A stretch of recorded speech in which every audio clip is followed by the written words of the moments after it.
Aujourd'hui, donc, on va vous parler d'intimité et de sexualité en soins palliatifs. Et cette présentation va se diviser en deux volets. Donc, on va essayer de répondre à cette question. Pourquoi parler de sexualité? C'est fondamental, y compris chez les patients et les patientes en soins palliatifs. Et donc, je vais faire une première présentation dans laquelle je vais vous expliquer un petit peu qu'est-ce que la sexualité, pourquoi c'est un facteur constitutif de la qualité de vie, et lorsque malheureusement la santé physique n'est pas là, quel impact ça peut avoir sur la sexualité et quelles sont les stratégies qu'on peut essayer de mettre en place pour y pallier. Dans un deuxième temps, ma collègue fera un volet sur l'importance pour les praticiens et praticiennes de prendre en compte la sexualité des patients et des patientes, et elle va vous présenter un petit peu la manière dont on peut procéder avec des petites boîtes à outils, des messages. Je laisserai faire. Alors, pour débuter cette présentation, je souhaitais vous faire une petite définition de ce qu'on entend par le thème et le concept de sexualité qui est très vaste et complexe. En effet, la sexualité, essentielle à la survie de l'espèce, elle dépasse le but de la fécondité et elle donne un sens à la vie humaine en tant que moyen d'expression, de rencontre, de relations et de liens. Comme je viens de vous l'évoquer, la sexualité comprend un domaine beaucoup plus vaste que celui des relations sexuelles et de la reproduction. En effet, la sexualité englobe certains aspects, tels que l'existence biologique d'êtres vivants sexués, disposant de caractéristiques sexuelles primaires et secondaires en vue de la reproduction.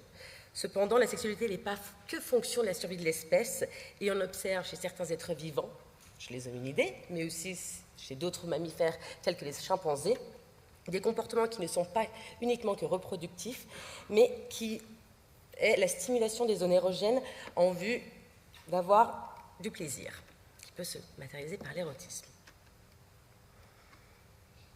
La sexualité est donc bien plus complexe qu'un simple système reproductif et englobe tous les aspects affectifs, émotionnels, les plaisirs érotiques, les aspects cognitifs, sociaux, anthropologiques tels que la morale, le rôle de la famille, l'éducation, les croyances et le système affiliatif. Elle concerne aussi le désir sexuel, l'identité et l'orientation sexuelle, les sentiments, l'attachement, le besoin de rapprochement, d'intimité, d'attention et de plaisir qui caractérisent tout être humain. C'est donc bien plus qu'un impératif biologique qui porte au plaisir, c'est un événement social majeur parmi les plus intenses des interactions sociales et elle est considérée comme une pulsion de vie. Maintenant que je viens de vous présenter une définition de ce qu'on entend par sexualité, qui je rappelle est une définition tout sauf exhaustive, compte tenu de son caractère vraiment ayant attrait à tous les domaines de la vie, je vais vous parler de l'importance de la sexualité comme un élément constitutif de la santé sexuelle et donc constitutif de la santé en général.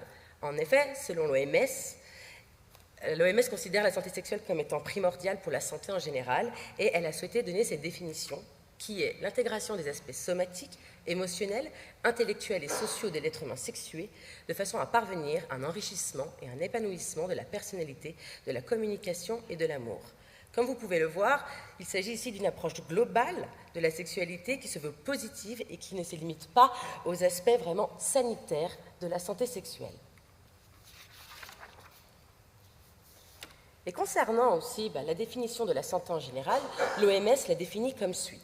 Il s'agit d'un état de complet bien-être physique, mental et social et ne consiste pas seulement en une absence de maladie ou d'infirmité. Ainsi, il ne faut pas considérer la santé comme étant seulement physique. En effet, comme énoncé précédemment, pour jouir d'une bonne santé globale, il faut jouir d'un état complet de bien-être, et ce bien-être dépend de nombreuses variables, comme le fait de jouir d'une bonne sexualité et d'une bonne santé sexuelle. S'occuper donc de la santé sexuelle de ces patients et patientes est tout sauf superflu, mais il est plutôt fondamental, car la santé physique, malheureusement, lorsqu'elle n'est pas présente, si nous pouvons essayer de s'assurer que la santé sexuelle, elle, va bien, si c'est possible, c'est toujours la possibilité d'offrir aux patients une qualité de prise en charge meilleure. Et donc, pour étayer un peu mes propos, lorsque la santé physique n'est pas là, quel est l'impact sur la sexualité et quelles sont les stratégies pour y pallier? Alors, une large littérature de la recherche a effectivement démontré que la maladie et ou ses traitements affectaient souvent la fonction sexuelle, la sexualité, mais aussi la relation avec la ou les partenaires intimes, mais aussi la santé mentale et la qualité de vie. pour vous illustrer un petit peu plus ça, je vais vous présenter un schéma, enfin du moins 2 schémas, qui sont très très simples. Et comme vous pouvez le voir, donc ce schéma simple, mais qui est assez efficace pour comprendre l'enjeu de la santé globale et ici physique, et son impact sur les différents aspects de la sexualité. Pour faire simple, si on a la chance de jouir d'une bonne santé physique, sans infirmité, sans douleur, sans maladie grave, cette santé-là sera un facteur protecteur pour jouir d'une bonne sexualité et d'une bonne santé sexuelle de manière globale. Donc là, on voit juste qu'il y a un petit peu plein de petits traits, mais on voit effectivement que le fait d'avoir une bonne santé, ça va aider à avoir une fonction sexuelle adéquate, ainsi qu'une bonne satisfaction sexuelle individuelle et relationnelle, et aussi un impact sur la santé vraiment individuelle et relationnelle plus globale.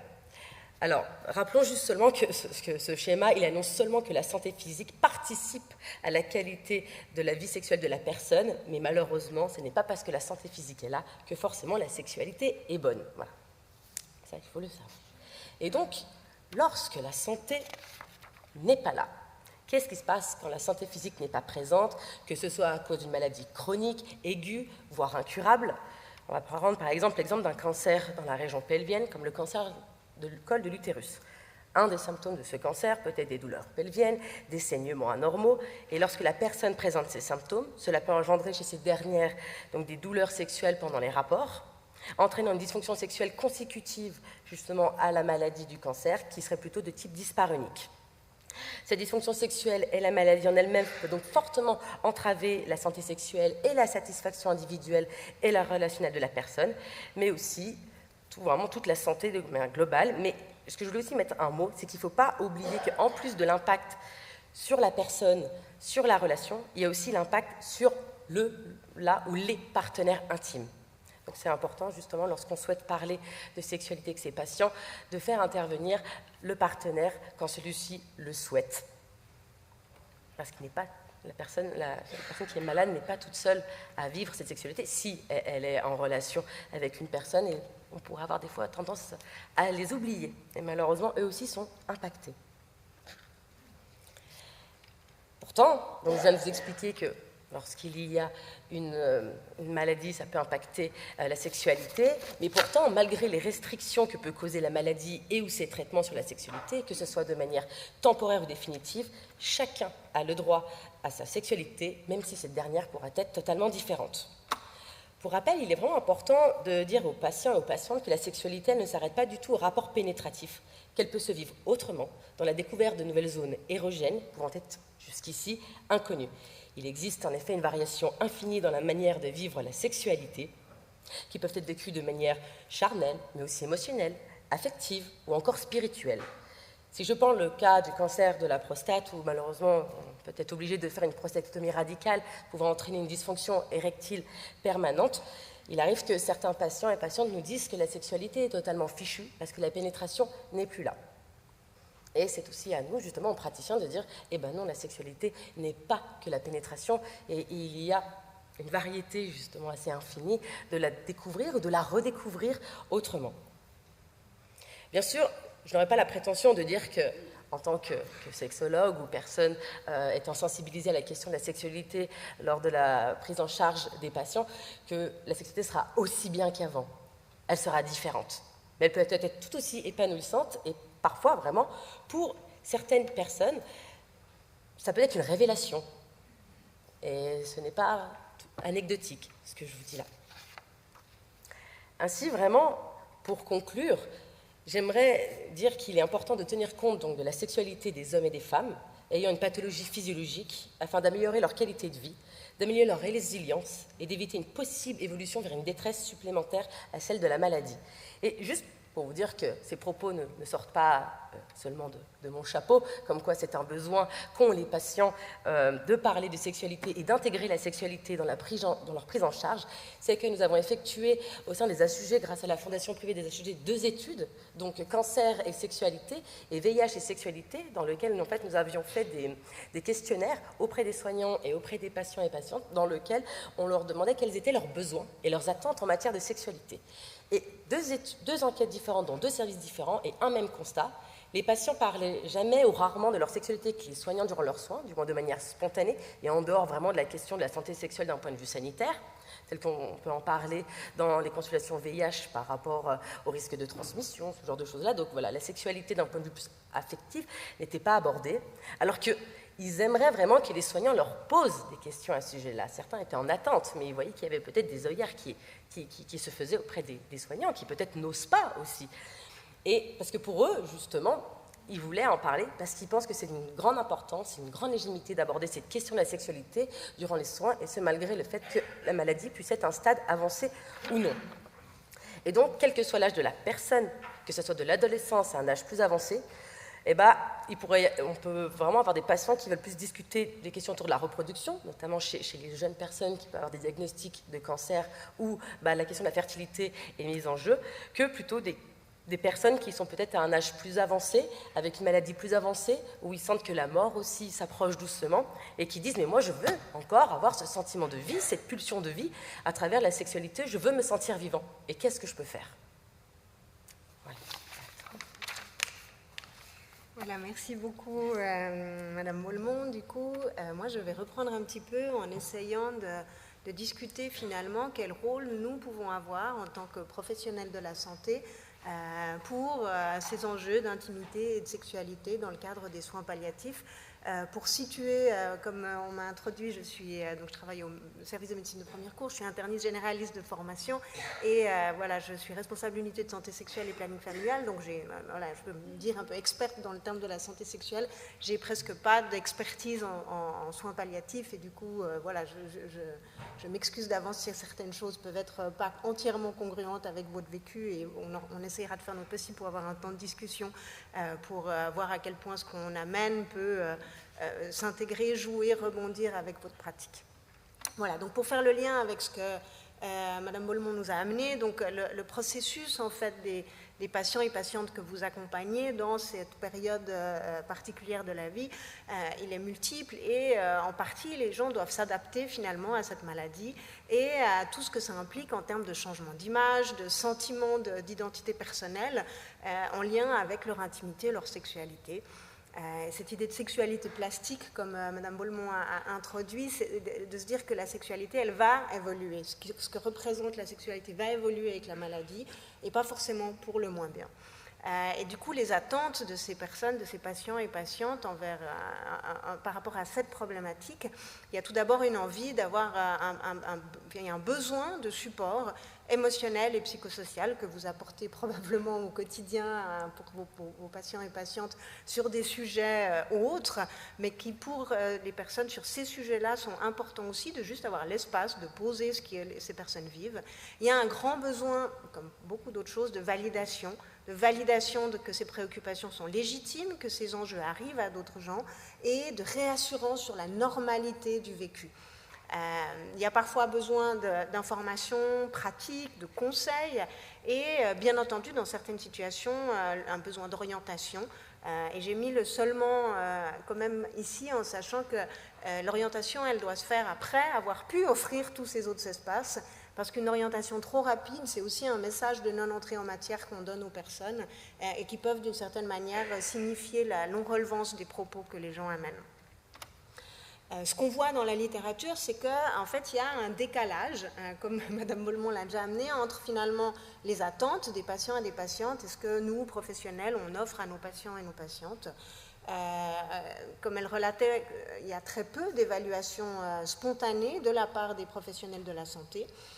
Et lorsque c'est fait, on voit que l'angle d'approche est tout à fait différent que ce qui est attendu, dans le sens que les médecins, en tout cas, mais les professionnels de la santé au sens large, ont tendance à aborder les enjeux de santé sexuelle de manière très technique, en parlant justement de préservation de la fertilité, de dysfonction sexuelle, mais au niveau vraiment technique et pratique, et ont tendance à pas assez englober finalement ce vécu global et qui, particulièrement dans les situations de soins palliatifs, englobe l'intimité au sens large et la gestion aussi de la relation.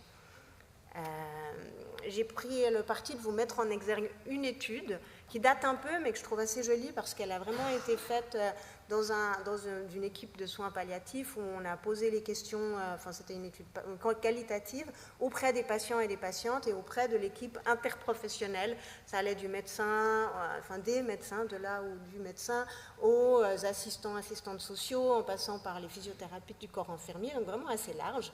Et on voit que le spectre d'attente de la part des patients, les petits carrés, donc c'est les thèmes qui sont ressortis, à savoir que chaque patient-patiente pouvait en fait ressortir plusieurs discours qui appartenaient à différents thèmes, en fait, vont sur un spectre entre des propos très pragmatiques. La survie, c'est ce qu'il y a de plus important, et c'est plus important que ma sexualité, mais avec aussi toute une sorte de thème un petit peu plus nuancé, mais notamment celui de croire les experts, et qui justement remet en avant l'intérêt pour nous professionnels d'avoir une attitude proactive, parce que quand on regarde par exemple cette citation d'un patient ou d'une patiente qui disait « si cela avait été important, il et elle me l'auraient dit ».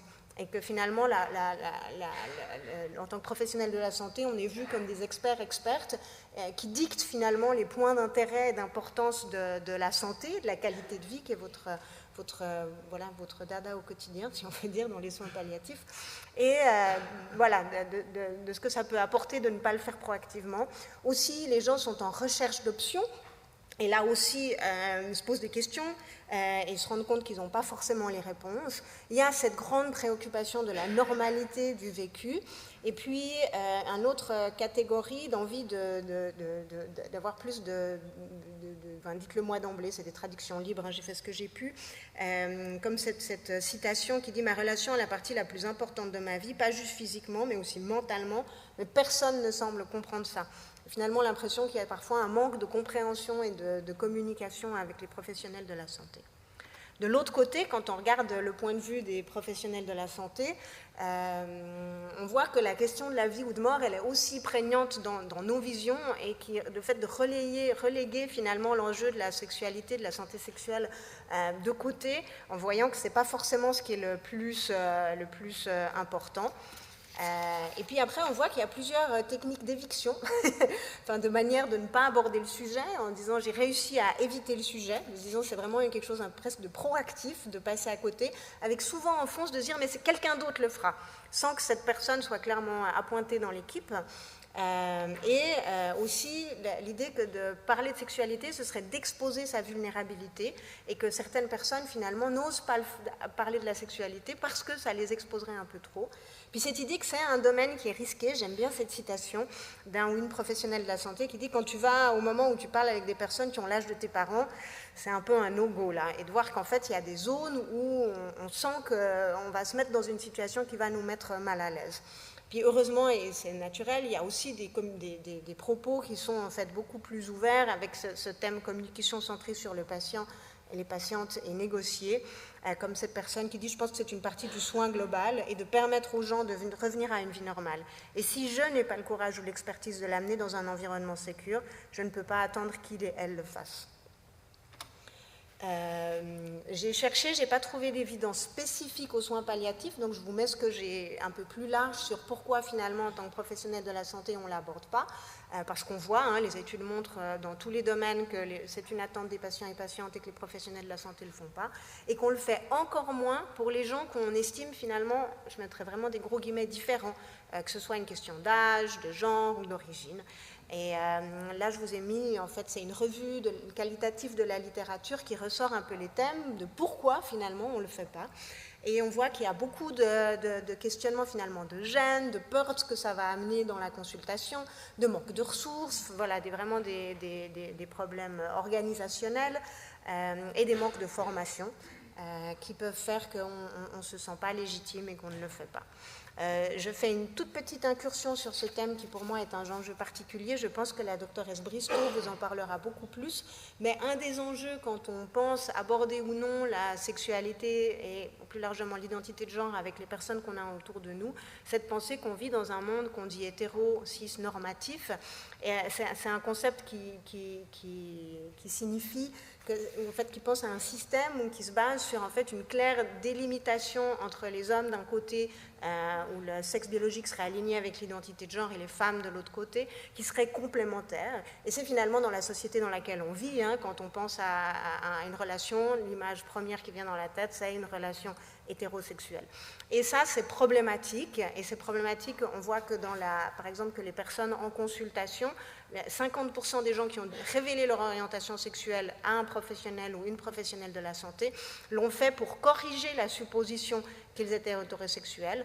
Dans cette étude, seulement 15% l'avaient fait en fait parce qu'on leur avait demandé spécifiquement. Et ce qu'on voit, c'est que ça, le fait de présumer l'hétérosexualité ou la cisgenrité de quelqu'un, c'est vécu en fait comme une discrimination par les personnes et du coup comme une barrière de pouvoir en parler aux professionnels de la santé qu'ils ont en face d'eux. Et ce qu'on voit, c'est que le fait de pouvoir en parler est associé, en tout cas en médecine de premier cours, à un meilleur recours aux soins et un meilleur état de santé. Donc c'est un enjeu d'importance. J'en viens maintenant à l'aspect plus pratique pour que vous puissiez, je l'espère, repartir avec quand même 2-3 outils. Ce qu'il faut se dire, c'est que parler de sexualité, alors c'est évident que la sexualité, ça appartient à chacun, chacune dans cette salle, mais ce n'est pas quelque chose qu'on parle au quotidien. Je ne sais pas si vous vous souvenez de votre dernier repas de famille, ce n'est pas forcément le thème principal qu'on aborde, ni non plus les discussions avec les collègues. Donc c'est normal de se sentir mal à l'aise, il n'y a pas de souci. Et ce que moi je recommande, c'est qu'avant d'aborder la sexualité avec ses patients ou ses patientes, c'est intéressant de prendre un petit moment seul pour se poser la question finalement de comment nous on est avec ça. Comment, est-ce qu'il y a quelles émotions, quelles sensations on a quand on en parle?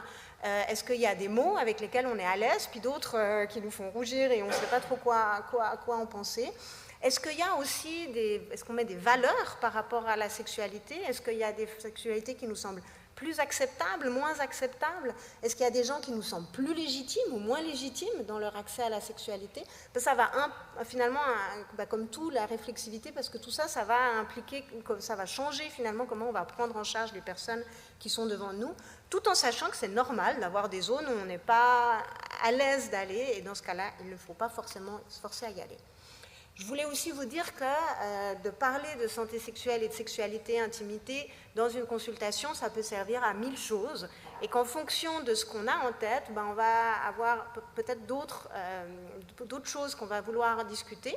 Je pense que chez vous, le premier point, s'intéresser à la vie d'une personne en face de nous pour mieux la comprendre, c'est probablement une des choses qui sera le plus important dans vos consultations, en sachant que c'est important de connaître finalement quelles sont les valeurs, qu'est-ce qui compte, c'est quoi la vie des gens, comment ça se passe à la maison. Ça va être quelque chose d'important. Peut-être que la prévention, je pense que c'est peut-être un peu moins relevant, mais du coup on aura d'autres types de questions qu'on va vouloir poser. Et puis comme on sait que de nombreux traitements, notamment en termes d'antidépresseurs, dont j'imagine que vous pouvez être des grands prescripteurs et prescripteuses, mais d'autres médicaments ont un impact sur la sexualité, c'est aussi un angle d'approche, quand on introduit un traitement, d'ouvrir la question finalement, est-ce que c'est quelque chose qui compte pas, où est-ce qu'on le met et comment on travaille là-dessus. Maintenant, je dirais que ça, je parle de comment on fait pratiquement, une fois qu'on a envie de parler, de faire une anamnèse sexuelle et d'amener le thème de l'intimité, de la sexualité dans une consultation.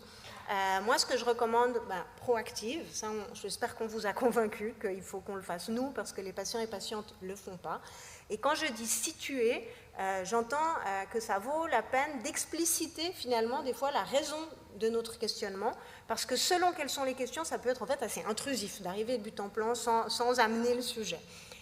On recommande, et ça c'est dans de la littérature spécifiquement pour les soins palliatifs, de le faire dès le début de la prise en charge, parce qu'après, ça peut devenir tellement après que ce sera trop tard. Et moi je propose de toujours essayer de créer un cadre de sécurité au moment où on aborde la sexualité, parce qu'on sait que c'est un sujet sensible, et il faut se rappeler qu'en tout cas 1 personne sur 5 est victime de violences sexuelles, donc c'est des choses qui peuvent ramener des émotions négatives, donc vraiment bien mettre le cadre. Et pour ça, moi je propose de demander la permission, d'offrir la possibilité de ne pas répondre à certaines questions, et puis de s'excuser si par mégarde on pose des questions, on a des propos qui peuvent brusquer la personne à l'avance. Et ça spécifiquement, ça a été relevé dans la littérature sur les soins palliatifs, l'importance des questions ouvertes et de la curiosité bienveillante, dans le sens que c'est important de pouvoir toucher finalement les préoccupations réelles des gens. Des modèles, il y en a, je me suis rendu compte, je ne connaissais pas, vous en avez des dizaines presque, j'ai envie de dire, de modèles spécifiquement pour parler de sexualité dans les soins palliatifs. Je vous les ai mis, mais je crois que j'en ai mis en exergue qu'un seul parce que je l'aime de par sa simplicité. C'est un modèle qui a été testé dans une étude relativement récente en milieu hospitalier, dans une population de soins palliatifs tout venant, mais y compris avec des gens très malades, dont certains ont décédé dans la semaine. Je trouve qu'elle gagne parce que, de nouveau, c'est une traduction libre. C'est tout simple. Comment est-ce que votre maladie a affecté votre intimité et comment est-ce que votre maladie a impacté vos relations? Et avec ces deux questions, qui prennent en moyenne 8 minutes avec les réponses, donc vraiment quelque chose qui ne prend pas beaucoup de temps, on a 96% des gens qui ont évalué qu'elles étaient contentes qu'on leur avait posé ces questions. Et ça a permis de vraiment ouvrir la discussion sur beaucoup de sujets, comme salon de la libido, manque d'intimité à l'hôpital, autant de difficultés de trouver des nouvelles relations, l'altération de l'image corporelle, donc vraiment des thèmes très vastes.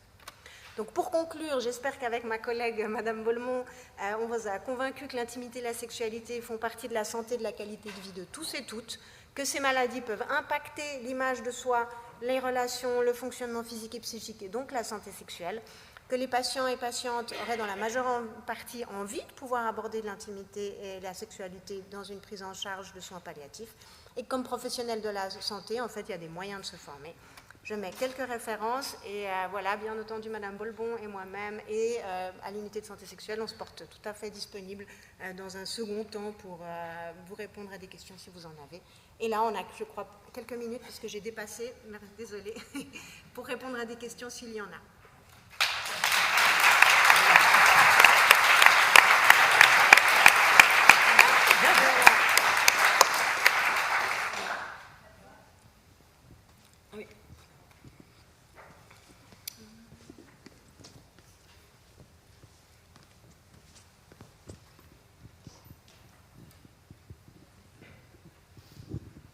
Bonjour et merci pour votre intervention. C'était super intéressant parce que c'est vrai, de la sexualité, on n'en parle pas vraiment en milieu de soins. Voilà. Il y a une question qui me chiffonne. Vous avez parlé de consultation. Donc, en fait, vous ne parlez pas du paramédical. C'est-à-dire, moi, je suis aide-soignante.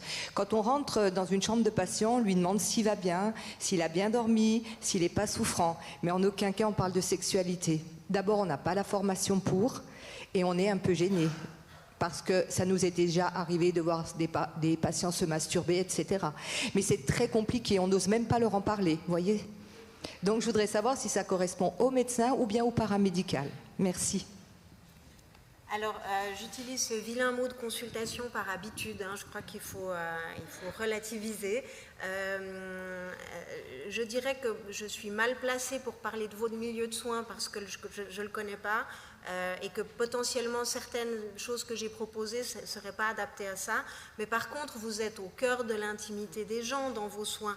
Donc, quelque part, de parler du vécu de l'intimité, du manque d'intimité, parce que c'est une réalité, dans les milieux hospitaliers on vit forcément un manque d'intimité relatif avec l'intrusion des personnels soignants. Je pense que ça c'est accessible à tout un chacun. Je ne sais pas si toi tu as plus d'expérience sur pratiquement, moi j'ai pas de conseils pratiques parce que j'ai pas le même milieu professionnel et là je pourrais pas dire, mais je suis sûre que c'est valable dans le sens de l'aborder. Je rejoins vos propos, d'autant plus qu'il s'avère que parfois les patients et les patientes justement préfèrent parler de leur sexualité non pas au médecin, mais plutôt peut-être à l'infirmière, à l'aide-soignante, ou peut-être le brancardier ou la brancardière qui va venir parce que c'est des personnes qui peuvent paraître aussi plus accessibles que ne le serait le médecin. Donc voilà, après je ne connais pas votre pratique en tant que telle, mais peut-être que ça pourrait s'y prêter, mais je ne peux pas vous donner une réponse ferme. Par contre, quand vous parlez de paramédical, effectivement, nous, on fait aussi des formations pour les physios, pour les gynécologues, pour les physios, pour les ostéos. C'est pas réservé que vraiment à la consultation purement médicale à l'hôpital. Merci pour la présentation. Moi, j'aurais plusieurs remarques déjà pour faire le lien avec votre marque. Mylène, comme moi, nous animons un groupe au centre de formation des HUG sur cancer et sexualité qui est ouvert à tous les professionnels de santé. Donc voilà, vous pouvez aussi vous y inscrire. Moi, j'aurais encore une autre chose, c'est qu'aux HUG, pour l'oncologie et les soins palliatifs, on aborde la sexualité, on a mis en place des workshops depuis 2011, donc on est un petit peu en avant, mais à l'inverse, je trouve que les médecins sont en retard. Et l'exemple m'a été donné à peu près il y a un mois, dans un canton un petit peu plus éloigné, où l'infirmière m'appelle et me dit « J'ai une patiente âgée en fin de vie. Et le choix de cette patiente, c'est avant de mourir, elle veut avoir une relation sexuelle qu'elle n'a donc jamais eue. » Eh bien, l'infirmière me dit « Qu'est-ce que tu pourrais proposer ?» Donc j'ai pensé aux assistantes sexuelles. L'orientation n'était pas définie pour madame si elle voulait une femme ou un homme. Mais là, ça a été levé de bouclier par rapport aux médecins. C'était dans une clinique. Je vous rappelle que les soignants ne sont pas protégés de la même façon. Et cette infirmière a eu un blâme. Donc je trouve vraiment dommage qu'aujourd'hui, voilà, on fait des belles présentations. Malgré ça, sur le terrain, il y a encore beaucoup pour ramer, quoi. Et je partage tes dires parce que vu qu'on fait la formation, tu vois bien qu'à chaque fois, on n'a que des infirmiers, infirmières et on n'a pas de médecins. Et ce n'est pas faute de communication autour de cette formation. Et pareil, lorsqu'on avait fait notre enquête, je crois qu'on avait plus de 60-70% d'infirmiers, infirmières et que 30% de médecins qui avaient répondu à ce questionnaire. Alors, est-ce que vous, médecins, vous jugez que vous avez une connaissance assez fournie pour parler de sexualité ou autre? Mais vraiment, on vous invite parce que vous apprendrez vraiment beaucoup de choses. Merci.